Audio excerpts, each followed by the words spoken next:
ஒருவேளை அப்பா அவ்வாறு கூறியிருக்காவிட்டால் நானே அவர்களிடம் கூறும்படி அப்பாவை வலியுறுத்தி இருப்பேன். என்னடி சொல்கிறாய்? என்னை பற்றி நீ அறியாதது என்ன இருக்கிறது? நான் நினைவு தெரிந்த நாள் முதல் கைலாயநாதர் ஆலயத்தில் நான் செய்து வரும் தொண்டுகள் பற்றி உனக்கு தெரியாதா?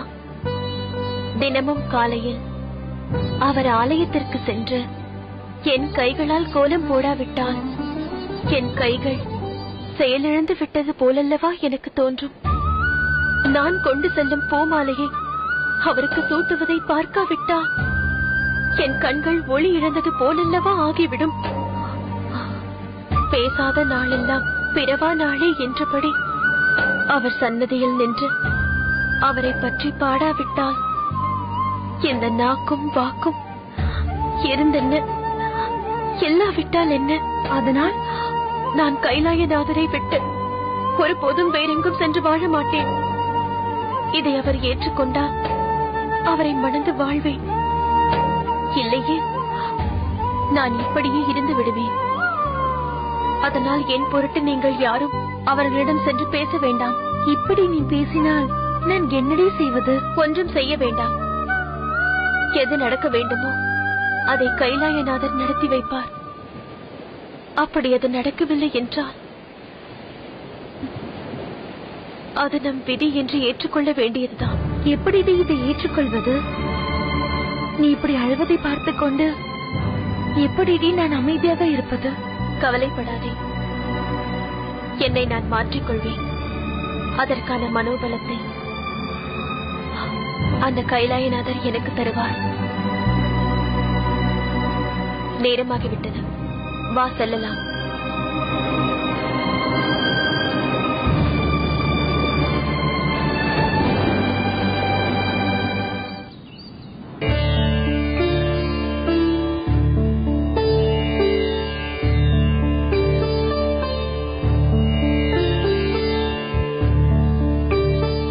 வணக்கம் அம்மா. வணக்கம் குருக்களே. வணக்கம் நிதிபதியாரே. வாருங்கள் குருக்களே, வாருங்கள். இப்படி அமருங்கள்.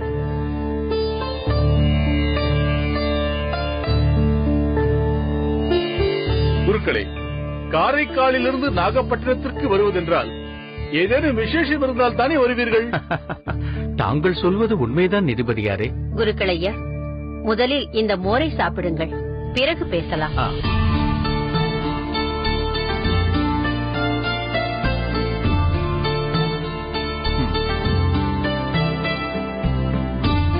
தாங்கள் சொல்வது உண்மைதான் நிதிபதியாரே. கிராமத்தில் பழுதடைந்திருக்கும் ஒரு சிவாலயத்தை புதுப்பித்து கும்பாபிஷேகம் செய்யவிருக்கிறார்கள். புதிதாக ஒரு கோயில் கட்டுவதை ஆவர்த்தம் என்பார்கள். பழுதடைந்த கோயிலுக்கு திருப்பணி செய்வதை புனர் ஆவர்த்தம் என்பார்கள். ஆவர்த்தத்தை விட புனராவர்த்தம் செய்வது 1000 மடங்கு புண்ணிய செயல் என்று சாஸ்திரங்கள் சொல்கிறது. அதற்காக நன்கு மந்திரம் சொல்லக்கூடிய அந்தணர்கள் சிலரை பார்த்து அழைத்துச் செல்ல வேண்டி இருந்தது. அதற்காக வந்தேன். தாங்கள் நாகைக்கு எதன் பொருட்டு வந்தாலும் எங்களை மறக்காமல் இங்கு வந்து பார்த்து செல்கிறீர்களே, இதுவே எங்களுக்கு பெரும் மகிழ்ச்சியை அளிக்கிறது. நான் இங்கு வந்தது உங்களை பார்த்துவிட்டு செல்வதற்காக மட்டுமல்ல. கைலாயநாதர் கோயிலில் நடக்கும் ஒரு விசேஷத்தில் நீங்கள் குடும்பத்தோடு வந்து கலந்து கொள்ள வேண்டும் என்று அழைப்பதற்காகவே வந்தேன். அப்படி என்ன விசேஷம்? தாங்கள் தங்கள் பிள்ளையிடம் வெள்ளிக்கவசம் செய்ய சொல்லி அனுப்பியிருந்தீர்களே, அதை ஒரு நல்ல நாளில் கைலாயநாதருக்கு அணிவித்து பூஜை செய்ய வேண்டும் என்று தயார் செய்து வைத்திருக்கிறோம். வரும் சனி பிரதோஷ நாள் அதற்கு மிகவும் பொருத்தமானதென்று தேதி குறித்து தந்திருக்கிறார்கள். அன்று நீங்கள் அனைவரும் வந்து அதில் பங்கெடுத்துக் கொள்ள வேண்டும். குருக்களே, நீங்கள் சொல்வது சரிதான். நாங்கள் அவசியம் வந்து கலந்து கொள்கிறோம். மிக்க மகிழ்ச்சி. பிறகு குருக்களே, தாங்கள் ஏதோ சொல்ல நினைத்து தயங்குவது போல் தெரிகிறதே. உண்மைதானம்மா. எங்களிடம் சொல்ல என்ன தயக்கம்? சொல்லுங்கள். என்ன இருந்தாலும் இது உங்கள் குடும்ப விஷயம். அதை பற்றி நான் பேசுவது முறையாகுமா என்று யோசிக்கிறேன். தாங்கள் எங்கள் குடும்பத்தின் மீது எந்த அளவுக்கு அக்கறை கொண்டவர் என்பது எங்களுக்கு தெரியாதா? எதுவா இருந்தாலும் சொல்லுங்கள். புனிதவதியை பெண் பேச வந்த தாங்கள் ஏதும் சொல்லாமல் இடையிலேயே எழுந்து வந்து விட்டீர்களாம். நாள் குறிக்கலாமா என்று கேட்டதற்கும் நிறைய நாட்கள் இருக்கின்றனவே என்று கூறிவிட்டீர்களாம். அதன் பிறகு அந்த விஷயம் கிணற்றிலே போட்ட கல் போல் அப்படியே இருக்கிறது. அவர்களிடம் கேட்டால் அங்கும் மௌனம் சாதிக்கிறார்கள். தாங்களும் அது பற்றி எந்த தீர்மானத்திற்கும் வந்ததாக தெரியவில்லை. புனிதவதி ஒரு பெண்ணுக்குரிய சகல பண்புகளும் நிறைந்த சிறந்த பெண். அவள் உங்களுக்கு மருமகளாக வருவதற்குரிய சகல தகுதிகளும் படைத்த. குருக்களே, அதெல்லாம் தெரிந்து என் மகனுக்கும் விருப்பம் என்பதை அறிந்து அதற்கு பிறகுதானே முறைப்படி பெண் பேச வந்தோம். ஆனால் தனதத்தர் அன்று பேசியது முறையல்லவே. ஏன் அப்படி நினைக்கிறீர்கள்? குருக்களே, மலையிலே தோன்றும் அருவி அதுவே சொந்தம் என்று அங்கேயே இருப்பதில்லை. நதியாக மாறி ஓடி கடலில் தான் கலக்கிறது. பெண்களும் அப்படித்தான். ஒருவருக்கு மகள் என்னும் அருவியாக பிறந்தாலும் மங்கை என்னும் நதியாக மாறி கடலரசனுக்கு மனைவியாகி அங்கே சென்று கலக்க வேண்டும். அதை விடுத்து என் மகள் இங்கேதான் இருப்பாள் என்றால் அங்கேயே இருந்துவிட்டு போகட்டும். ஒரு பெண்ணை திருமணம் செய்து கொள்வதற்காக வந்த பிள்ளை வீட்டார் அதன் பிறகு அந்த பெண்ணை தங்கள் வீட்டிற்கு அழைத்து செல்வதுதானே முறை.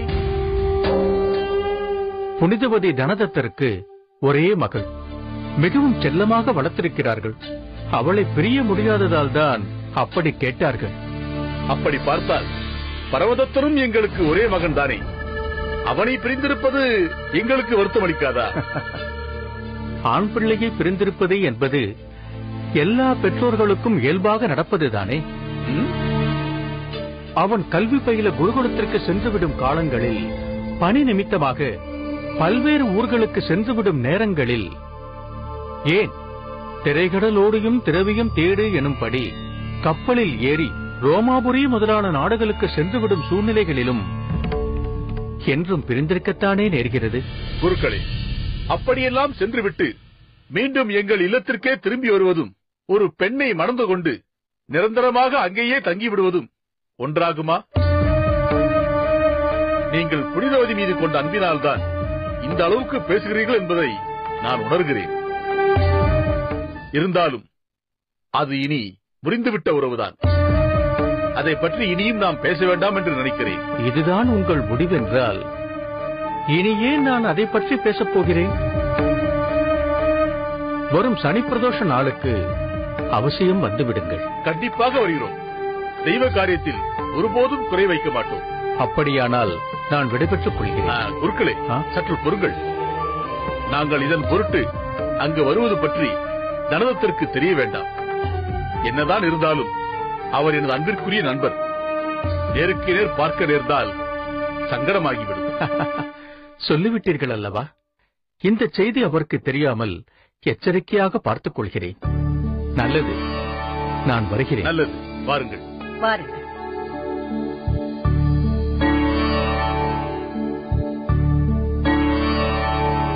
சுவாமி, என்ன? குருக்கள் சொன்னது? அதை பற்றித்தான் அவரிடம் தெளிவாக பேசிவிட்டேனே. நீ வேறு குழப்பாது. பரமதத்தா, அப்பா, வரும் சனிக்கிழமை நாம் அனைவரும் ஒரு பூஜைக்கு செல்லவிருக்கிறோம். நீ தயாராக இரு. வேண்டாம் அப்பா, என்னை விட்டு விடுங்கள். நான் எந்த பூஜைக்கும் வரவில்லை. பரமதத்தா, என்னம்மா? நீ என்று காரைக்காலில் உள்ள கோவிலுக்கு வெள்ளிக்கவசம் செய்ய பொற்காசுகள் தந்தாய் அல்லவா? அந்த கோயிலுக்கு சென்று வரத்தான் அப்பா உன்னை அழைக்கிறார். நாம் காரைக்காலுக்குத்தான் போகிறோம்.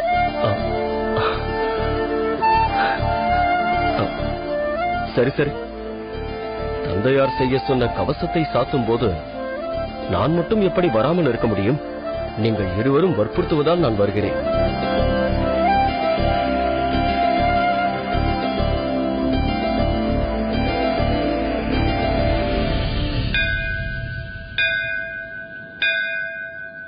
வாருங்கள் வாருங்கள். தாமதமாகிவிட்டதா குருக்களே?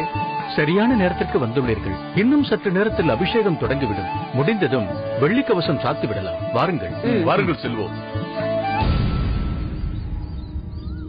பரமதத்தா, ஏன் இங்கேயே நின்று விட்டாய்? வா உள்ளே. நான் ஒன்றும் அபிஷேகம் பார்க்க வரவில்லை. பிறகு எதற்கு வந்தாய்? அபிராமி, அவனோடு எதற்கு விவாதம் செய்கிறாய்? அவனுக்கு விருப்பமில்லை என்றால் விட்டுவிடு. நாம் சென்று அபிஷேகத்தை பார்த்து விட்டு வருவோம். தாமதிக்க கூடாது. அபிஷேகம் முடிந்ததும் நாம் உடனே ஊருக்கு புறப்பட வேண்டும். பரமதத்தா, நீ இங்கேயே எங்காவது இரு. நாங்கள் சென்று அபிஷேகத்தை பார்த்து விட்டு வருகிறோம். சரிதானே?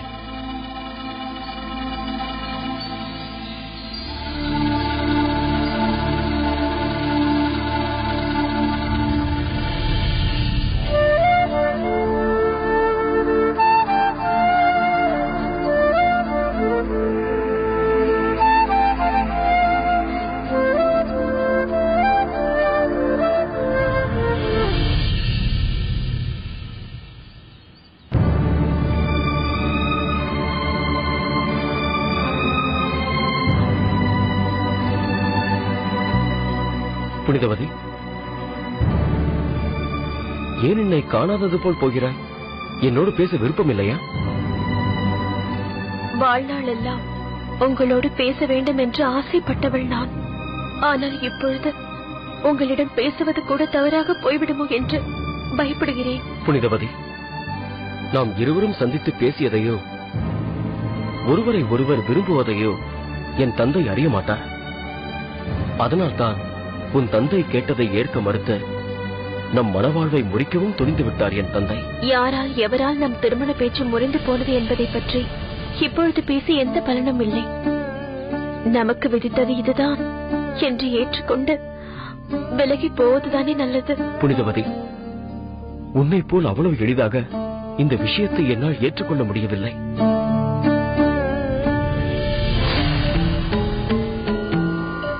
ஏன் புனிதவதி, எதுவும் பேசாமல் மௌனம் சாதிக்கிறாய்? உனக்கு தெரியுமா, நாகையில் என்னை பற்றி பேசுகிறவர்கள் தெய்வ நம்பிக்கை இல்லாதவன், பெரியவர்களை மதித்து பேச தெரியாதவன், பார்ப்பவர்களை எல்லாம் வம்பழுக்கும் மூர்க்கன் என்றெல்லாம் பேசுவார்களே தவிர பெண்கள் பின்னால் சுற்றுவோன் என்று ஒருபோதும் பேச மாட்டார்கள். அப்படி பேசவும் முடியாது. எந்த பெண்ணையும் நான் ஏறெடுத்து பார்த்தது கிடையாது. இதையெல்லாம் எதற்கு இப்போது என்னிடம் சொல்கிறீர்கள்? அப்படிப்பட்ட நான், என் வாழ்வில் நான் சந்தித்து பேசிய ஒரே பெண் நீதான். நான் தேடி வந்த புனிதவதி நீதான் என்று தெரிவதற்கு முன்பே நான் உன்னை விரும்ப தொடங்கிவிட்டேன் புனிதவதி. அதன் பிறகு திருமணம் செய்து கொள்ளப் போகிறோம் என்ற உரிமையோடு அன்றிரவு ஒருவருக்கு ஒருவர் மனம் விட்டு பேசினோம். ஒருவர் கொள்கையில் மற்றவர் தலையிடுவதில்லை என்று உறுதி எடுத்துக் கொண்டோம். பல கனவுகளோடும் எதிர்பார்ப்புகளோடும் திருமண வாழ்க்கையை தொடங்க வேண்டும் என்று நான் ஆசைப்பட்டேன். ஆனால் அது இப்படி பகல் கனவாக போகும் என்று நான் சற்றும் எதிர்பார்க்கவில்லை. நடந்ததை பற்றி பேசி இப்பொழுது எந்த பலனும் இல்லை. நம் திருமணத்தை உங்கள் பெற்றோர் தடை விதித்திருக்கும் போது நாம் இருவரும் இப்படி பேசிக் கொண்டிருப்பதை அவர்கள் பார்த்தால் நான் உங்களை மயக்கி என் வசப்படுத்துகிறேன் என்று நினைப்பார்கள். நம் இருவருக்கும் ஏற்பட்ட சிநேகம் சில நாட்களே உடையது. ஆனால் என் தந்தைக்கும் உங்கள் தந்தைக்கும் ஏற்பட்ட நட்பு பல ஆண்டுகள் உடையது. நம்மால் அது தடைப்பட்டு போக வேண்டாம். அவர்கள் எப்பொழுதும் போல நல்ல நண்பர்களாக இருக்க வேண்டும் என்றால் அதற்கு நம் காதலை நாம் விட்டுக் கொடுக்கத்தான் வேண்டும். முடியாது புனிதவதி, முடியாது. எதற்காகவும் என் காதலை விட்டுக் கொடுக்க முடியாது. இனியும் இந்த கொடுமையை என்னால் சகித்துக் கொள்ள முடியாது. என்னால் வேறு எந்த பெண்ணையும் மணந்து கொள்ளவும் முடியாது.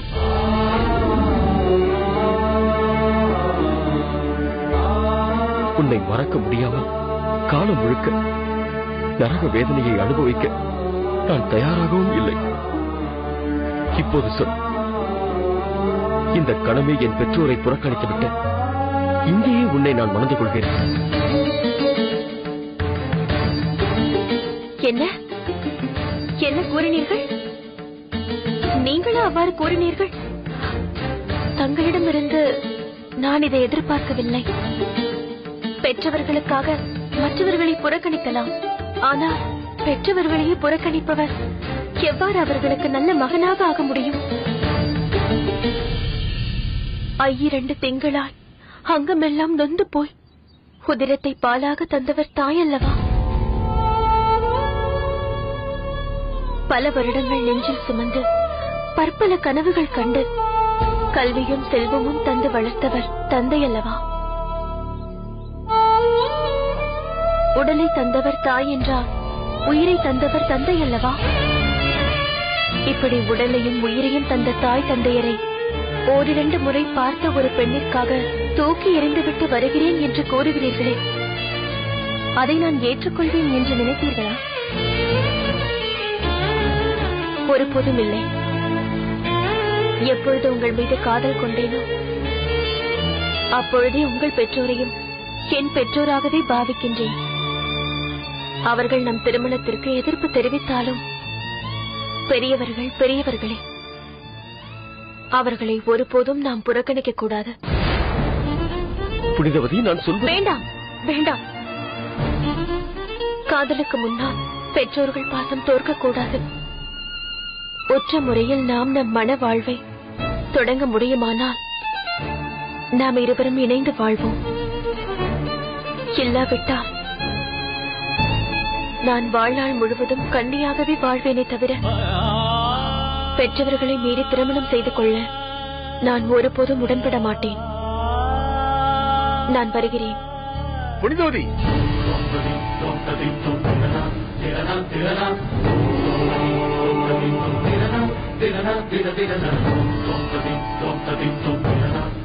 அம்மா புனிதவதி, நீ பெயருக்கேற்ப எத்தகைய புனிதவதி என்பதை எங்களுக்கு உணர்த்தி விட்டாய். அம்மா புனிதவதி, திருமணமாகி வீட்டிற்குள் புகுந்த உடனே தலையணை மந்திரம் போட்டு பெற்ற பிள்ளையை பல மருமகள்கள் பெற்றோர்களிடமிருந்து பிரித்து விடுகிறார்கள். மாமனார் வீட்டிற்கு சென்று வாழ்ந்தால் அதற்கான வாய்ப்பு அதிகமாகி விடுமோ என்ற பயத்தால் தான் உன் தந்தையின் வேண்டுகோளிற்கு நாங்கள் இணங்கவில்லை. ஆனால் எப்பொழுது நீ எங்கள் மனம் நோகக்கூடாது என்று நினைத்தாயோ அப்பொழுதே நீ மருமகள் அல்ல, எங்கள் மகள் என்பதை உணர்த்தி விட்டாய். வயதில் சிறியவளாக இருந்தாலும் குணத்தால் எங்கள் இருவரையும் விட நீ மிகவும் உயர்ந்தவள் என்று புரிய வைத்து விட்டாய் அம்மா. ஏன் இப்படி பெரிய வார்த்தையெல்லாம் பேசுகிறீர்கள்? தப்பில்லை அம்மா, தப்பில்லை. உன்னை போன்ற மருமகளை பெறுவதற்கு என் மகனை உங்கள் ஊருக்கு அனுப்பி வைப்பதென்ன? என் பூர்வீகத்தையே மாற்றிக்கொண்டு நாகப்பட்டினத்திலிருந்து காரைக்காலுக்கு நாங்களே குடிபெயர்ந்தாலும் தவறில்லை அம்மா. ஆமம்மா, உன்னை போன்ற ஒரு பொக்கிஷத்தை இழக்க நாங்கள் தயாராக இல்லை. இப்பொழுதே உன் வீட்டிற்கு வந்து உன் தந்தையிடம் எங்கள் சம்மதத்தை தெரிவிக்கிறோம். வரும் முகூர்த்தத்திலேயே உங்கள் இருவருக்கும் திருமணத்தை நடத்துகிறோம்.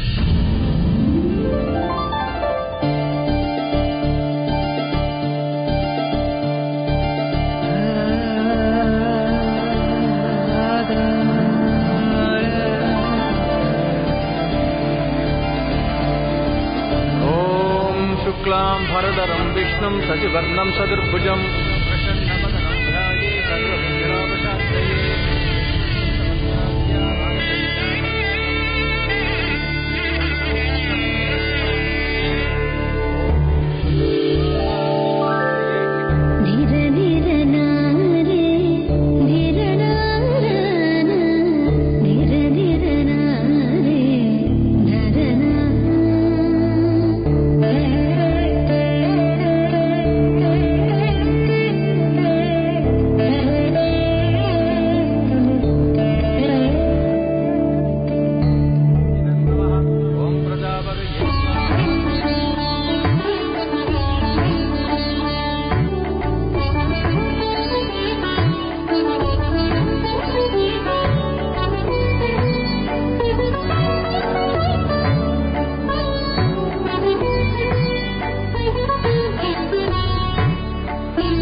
கெட்டி மேளம் கெட்டி மேளம்.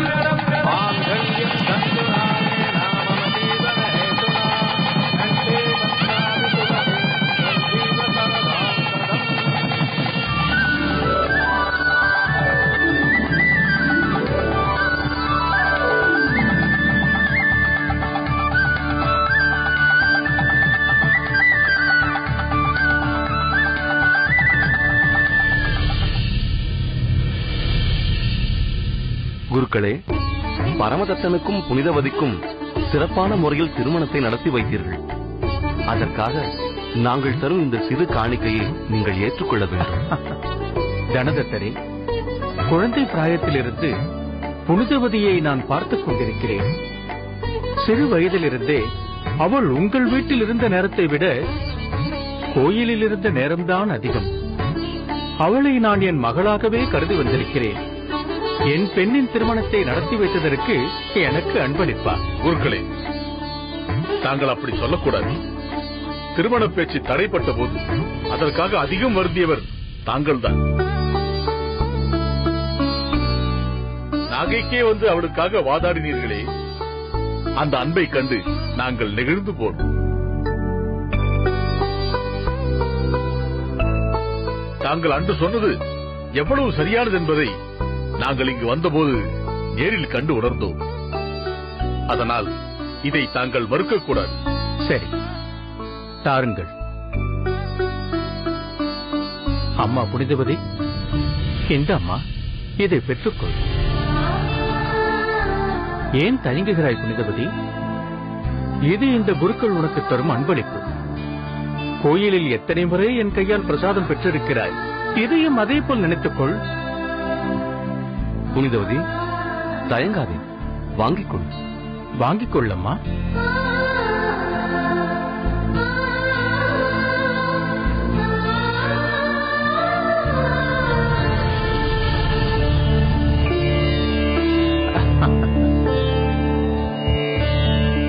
உன் புகழ் என்றென்றும் நிலைத்திருக்க வேண்டும். மனவாழ்வு மங்களகரமாக அமைய வேண்டும். வாழ்க வளமுடன். தனதத்தரே, நிதிபதியாரே, நான் விடைபெறுகிறேன்.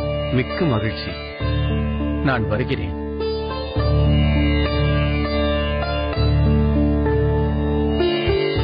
குருக்கள் புனிதவதியிடம் வைத்திருக்கும் அன்புக்கு ஈடே இல்லை. அவர்தான் நமக்குள் இணைப்பு பாலமாக இருந்தார். இருக்கலாம். ஆனால் தாங்கள் மனம் மாறி எங்கள் கோரிக்கையை ஏற்றுக்கொள்ள முன்வந்தீர்களே, அதனால் அல்லவா இந்த திருமணம் இவ்வளவு சிறப்பாக நடைபெற்றது. அதற்காக நான் தங்களுக்கு எவ்வளவு நன்றி சொன்னாலும் போதாது. நான் மனம் மாறியதற்கு காரணம் தங்கள் மகள்தான் தனதத்தரே.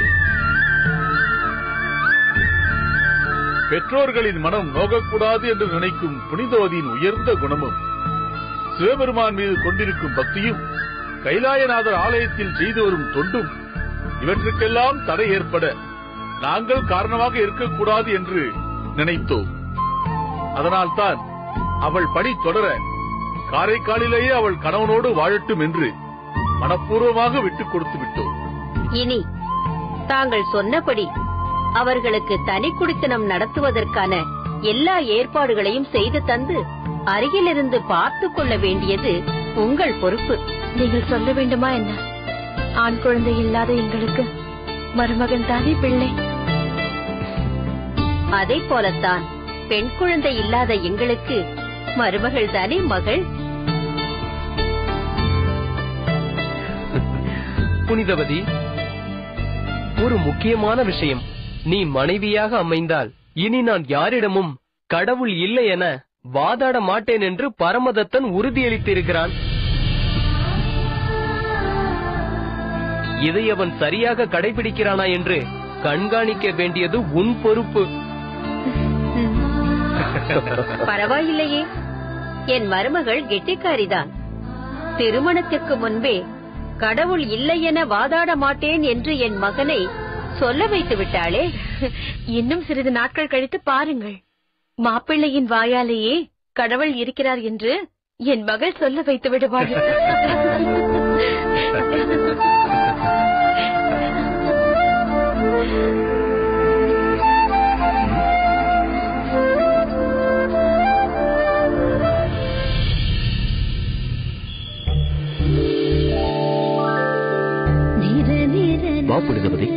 உட்கார்.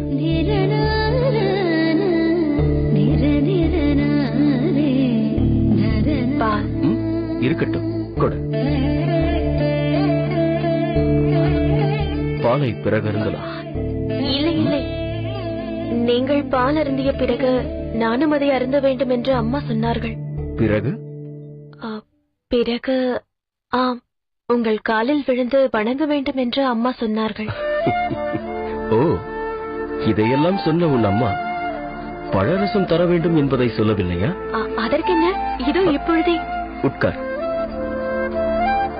நான் சொன்னது இந்த பழரசத்தை அல்ல. வேறு? பைங்கனி இதழில் பழரசம் தருவாய் என்பதற்காகத்தான் சொன்னேன்.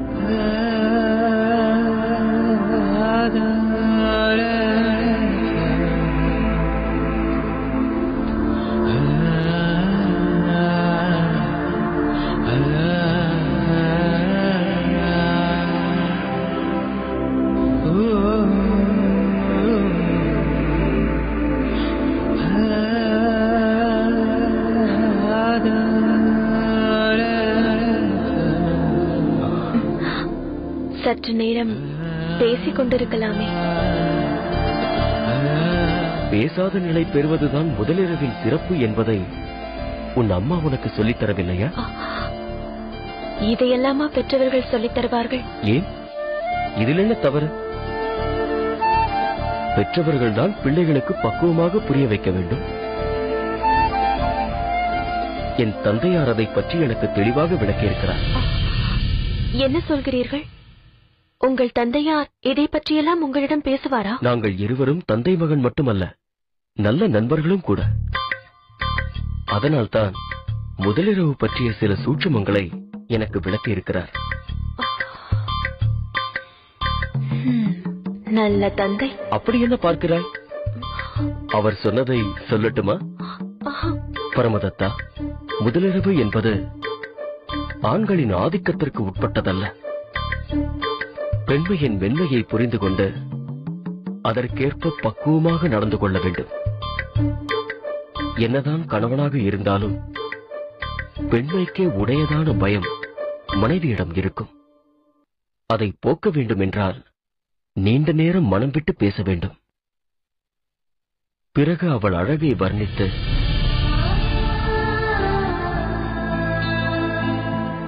மெல்ல அவள் கைகளை பிடித்து அவள் கன்னத்தை வருடி. போதும் போதும், முதலிரவு ரகசியங்களை இப்படியா வெளிச்சம் போட்டு காட்டுவது? வேண்டாம் என்றால் விடு. ஆனால் ஒன்று. என்ன? நான் இந்த ஒரு நாளுக்காக எத்தனை நாட்கள் காத்துக் கொண்டிருந்தேன் தெரியுமா? உண்மைதான் சுவாமி. நின்று போகுமோ என்று நினைத்த நம் திருமணம் இன்று நடந்திருக்கிறது என்றால் அது இறைவனின் கருணைதானே?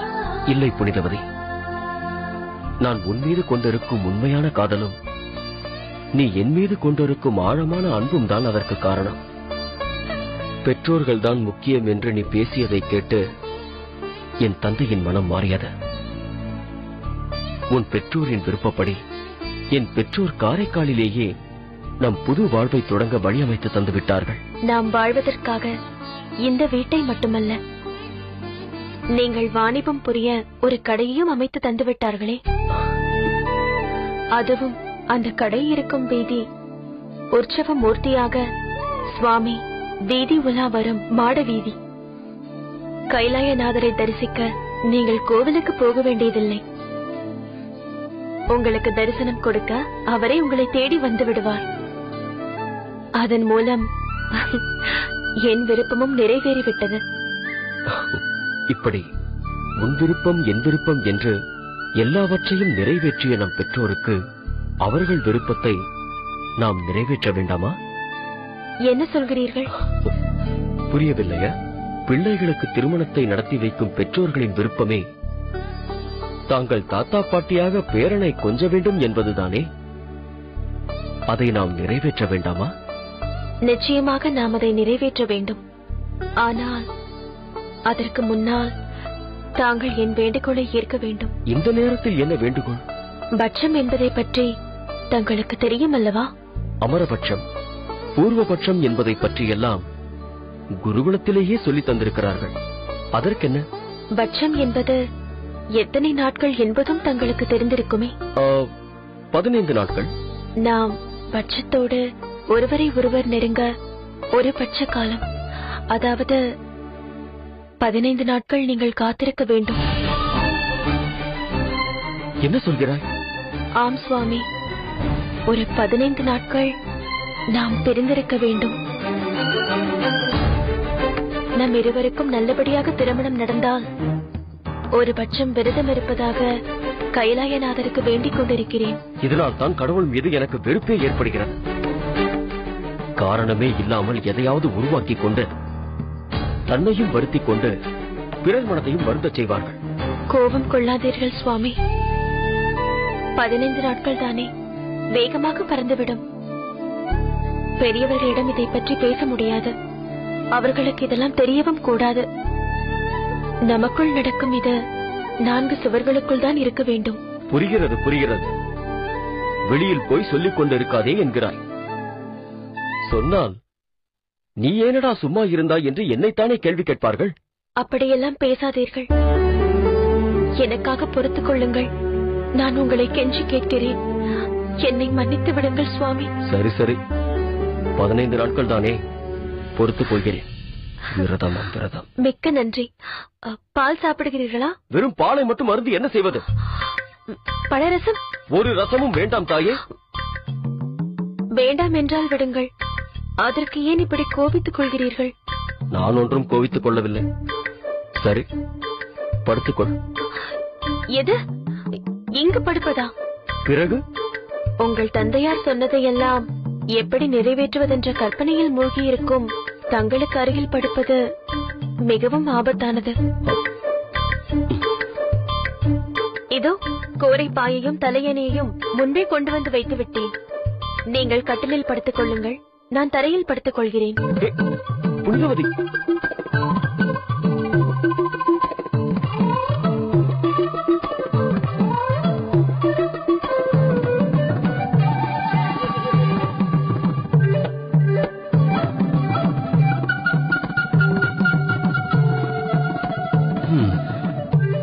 முதல் நாளே இப்படியா?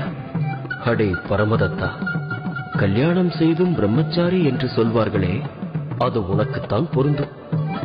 இவளைத்தான் கட்டிக்கொள்ள வேண்டும் என்று அடம் பிடித்தாய் அல்லவா? இப்பொழுது தலையணையை கட்டிப்பிடித்துக் கொண்டு நன்றாக தூங்கு. இது எனக்கு தேவைதான்.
புனிதவதி,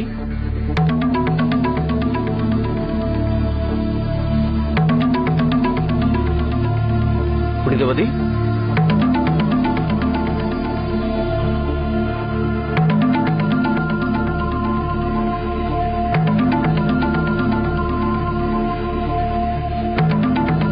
புனிதவதி,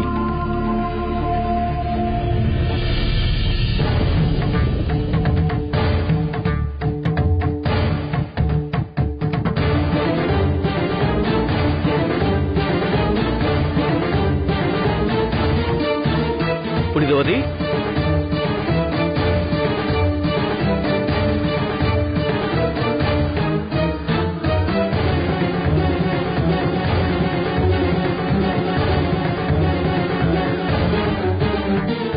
போயிருப்பாள்.